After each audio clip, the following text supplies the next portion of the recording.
At my graduation dinner, Dad laughed and said, "You're old enough to pay rent or move out."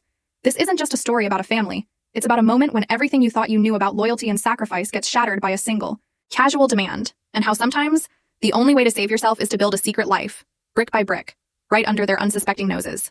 My name is Sophia Wilson, and at 23, I just graduated college with honors after years of relentless hard work. It should have been one of the proudest moments of my life. Instead, it turned into a nightmare right there at our celebratory dinner.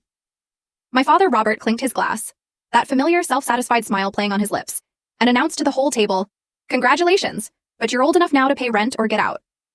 My mother, Diana, just nodded silently, beside him, eyes downcast. They had no idea.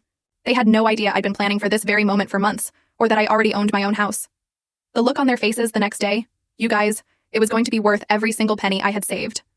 Now, from the outside, we looked like the quintessential middle-class American family. We lived in a 4-bedroom house in a decent neighborhood in Pennsylvania.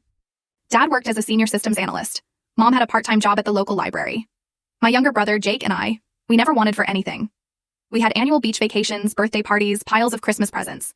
Everything looked picture perfect, you know. But then I turned 15, and things started to unravel.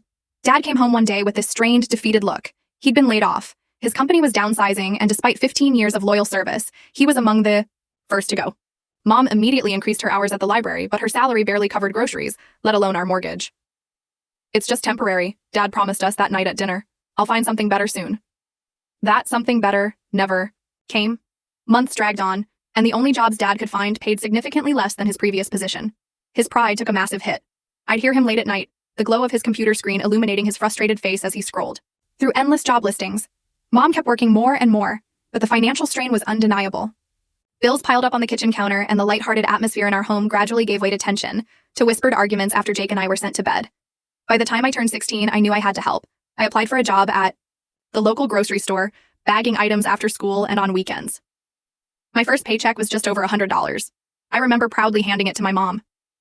"Oh, honey, you should keep this for yourself," she said, but I saw the profound relief in her eyes. "No, Mom," I insisted.